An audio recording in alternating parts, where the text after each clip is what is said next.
تو والا جی عموماً سوشل میڈیا پر کسی نان مسلم کی موت پر بھی مسلمان بھائی RIP یعنی ریسٹ ان پیس کے دعائیہ کلمات پوسٹ یا ٹیکسٹ کرتے ہیں. کیا اسلامی عقیدہ کی روح سے ایسا کرنا درست ہے؟ پلیز وضاحت فرما دیں. مرنے کے بعد تو کسی کافر کو آپ دعا نہیں دے سکتے، یہ حرام ہے، اور خدا نہ خواستہ اسے جائز سمجھا تو یہ کفر کی کیٹیگری میں فال کرے گا. صراحتاً قرآن حکیم میں اللہ تعالیٰ نے اس کو منع کیا ہے. اور کس کو منع کیا؟ پیغمبر کو، نبی صلی اللہ علیہ وآلہ وسلم کو، سیدنا ابراہیم کو، آپ علیہ السلام کے صحابہ کو. آپ سورہ توبہ کے بالکل اینڈ میں پہنچ جائیں نا تو اس حوالے سے بڑی ڈیسائسو آیات ہیں جو مسلمانوں کا عقیدہ کلیئر کر دیں گی. اور اس مسئلے کو ہلکا نہ جانے، جس کا دل کرتا ہے وہ جناب فوراً لکھ دیتا ہے RIP ریسٹ ان پیس. کافر کے لیے، مسلمان کے لیے، چاہے وہ آپ کے فرقے کا ہے یا نہیں ہے، کلمہ گو ہے، آپ لکھ سکتے ہیں، اس کا جنازہ بھی پڑھیں، اس کے لیے دعائے مغفرت بھی کریں. کلمہ گو مشرک ہے تب بھی کریں، اللہ کا معاملہ ہے، کلمہ گو ہے نا، وہ اللہ تعالیٰ اس کے سرکمسٹانسز دیکھ کے ڈیسائیڈ کرے گا. لیکن جو کافر مشرک ہے، جس نے کلمہ ہی نہیں پڑھا، جس نے نبی علیہ السلام کو پروفٹ ہی نہیں مانا، اس کا معاملہ اللہ کے سپرد، آپ اس کے لیے دعا نہیں کر سکتے. یہ دیکھیں سورہ توبہ میں اینڈ پہ جا کے یہ آیات نمبر ہیں 113 اور 114. اعوذ باللہ من الشیطان الرجیم. ما کان للنبی والذین آمنوا، کسی نبی کے لیے یہ شایع نہیں ہے اور نہ ہی ایمان والوں کے لیے، ان یستغفروا للمشرکین، کہ وہ کسی مشرک کے لیے استغفار کرے. یہاں مشرک سے مراد وہ اہل حدیث جس کو مشرک کہتے ہیں وہ والا نہیں، مشرک سے مراد بت پرست مشرک، کافر مشرک. ولو کانوا اولی قربا، چاہے وہ اس کا قریبی رشتہ دار ہی کیوں نہ ہو، من بعد ما تبین لهم انہم اصحاب الجحیم، اس کے بعد کہ جب اس پہ یہ بات کھل چکی ہے کہ وہ دوزخی ہی ہوگا. ظاہر ہے کہ جنرل رول یہی ہے کہ جو مشرک ہے وہ دوزخ میں جائے گا. باقی اللہ تعالیٰ کسی کو سرکمسٹانسز دیکھتے ہوئے کسی کے جزوی ایمان کے اوپر چھوڑ دے تو اللہ کو کوئی دھونس نہیں کسی کی.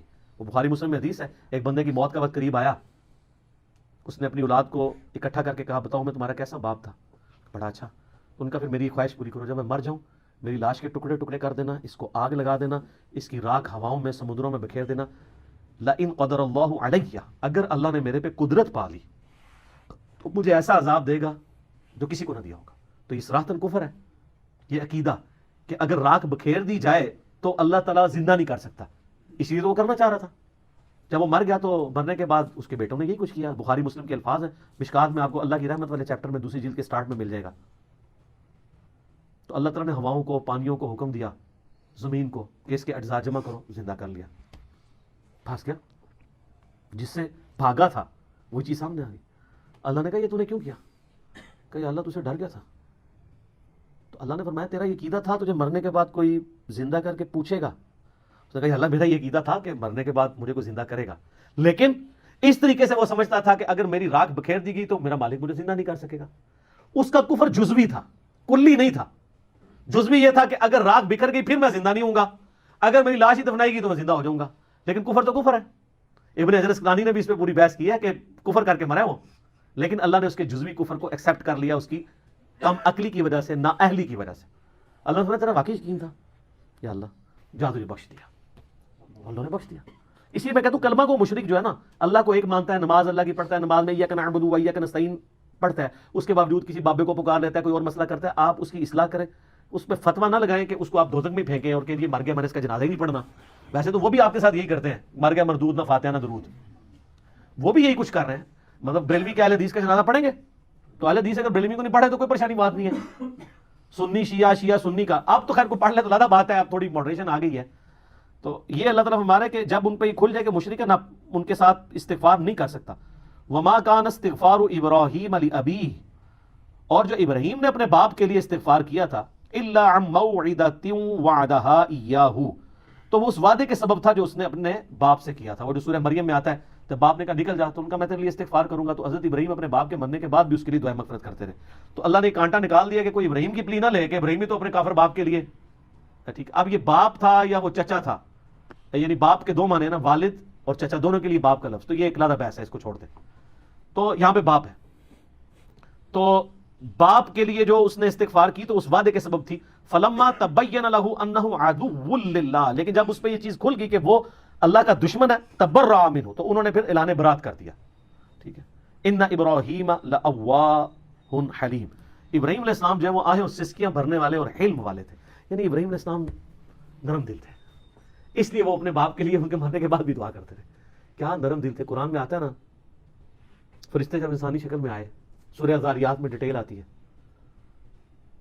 ان کے لیے براؤں بچھڑا لے آئے، جب رکھا, اب حضرت ابراہیم کو تو نہیں پتا تھا یہ فرشتے ہیں. آپ کے بزرگوں کے علم میں غیب ہے, حضرت ابراہیم کو نہیں تھا جب تک اللہ بتائے نا. نال نال ٹھیک ہے عرض کریں گے. تو جب انہوں نے نہ کھایا نا تو ان کے دل میں, قرآن میں آتا ہے کہ ان کے دل میں خوف آیا کہ یہ, کیونکہ دشمن جو ہوتا تھا نا وہ نمک نہیں کسی گھر کا کھاتا تھا, ورنہ اس کے ساتھ وفاداری کرنی پڑتی تھی. اس طرح کے ایٹیکیٹس اس جاہلیت کے دور میں بھی تھے. تو انہوں نے کہا یہ لگتا ہے غلط ارادے سے ہیں, اس لیے میرے گھر کا نمک نہیں کھا رہے. تو پھر فرشتوں نے کہا گھبرائیے نہیں, ہمیں قوم کی طرف بھیجے گئے ہیں, قوم لوط کی طرف, ان کو تباہ و برباد کرنے کے لیے. تو قرآن میں آتا ہے کہ وہ پھر قوم لوط کے معاملے میں بھی جھگڑنا شروع ہو گیا. قرآن نے اس جھگڑے کا ذکر نہیں کیا, لیکن تورات میں وہ پورا جھگڑا موجود ہے. کیا تھا؟ اب چونکہ نرم دل تھے تو حضرت ابراہیم علیہ السلام نے کہا اچھا کیا کرنا ہے مارنے کے لیے, ان کو اوپر سے نیچے پھینکیں گے, پتھروں کی بارش کریں گے. تو انہوں نے فرشتوں سے کہا کہ اچھا یہ بتاؤ, اگر 10 ایمان والے ہوئے وہاں پہ تو ان کی وجہ سے باقیوں کو بھی چھوڑ دینا یار. انہوں نے کہا جی چلے ٹھیک ہے, اگر 10 بھی ہوئے نا ہم ان پہ عذاب نہیں کریں گے. وہ اس لیے کہ ان کو پتا تھا کتنے ہیں, اللہ نے بھیجا ہوا تھا. حضرت ابراہیم نے کہا یار اچھا, انہوں نے کہا نہیں 5, اگر 5 مومن نکل آئے لوط کی قوم میں, پوری قوم میں, تم نے عذاب نہیں بھیجنا. انہوں نے کہا جی ڈن. حضرت ابراہیم تو وہ تو ایکسپیکٹ نہیں کر رہے تھے کہ صرف 2 بیٹیاں ہی نکلیں گی. ہاں رائیونڈ اجتماع میں 16 لاکھ بندہ اکٹھا ہوتا ہے اور ملتان اجتماع میں بھی 20 لاکھ بندہ اکٹھا ہوتا ہے. لوط علیہ السلام کے ساتھ 2 بیٹیاں تھیں. یہ جو آپ اتنے بڑے بڑے مجمع دیکھ رہے ہیں نا, یہ محمد رسول اللہ کی کرامت ہے زندہ. یہ امت کا خمیر توحید سے اٹھا ہوا ہے جو اس بڑے لیول کے اوپر, یہ پرانی امتوں میں اس امت کی مثال اس لیے دی جاتی تھی کہ یہ امت توحید ہے کہ بڑے پیمانے پہ لوگ حق قبول کریں گے. اگر آپ اس کو کمپیئر کریں تو پوری انسانی ہسٹری میں اتنے لوگوں نے توحید نہیں قبول کی ہے جو ایک ایک ایرا میں, ایک ایک سینچری میں مسلمان جتنے رہے ہیں. یہ نبی علیہ السلام کو اللہ نے ایک اعزاز دیا. اسی بخاری مسلم کی حدیث ہے کہ جنتیوں کا نصف میری امت ہے, اور ابن ماجہ میں حدیث ہے جنتیوں کی 120 میں سے 80 صفحے میری امت سے ہیں, کیونکہ میرا معجزہ قرآن ہے نا.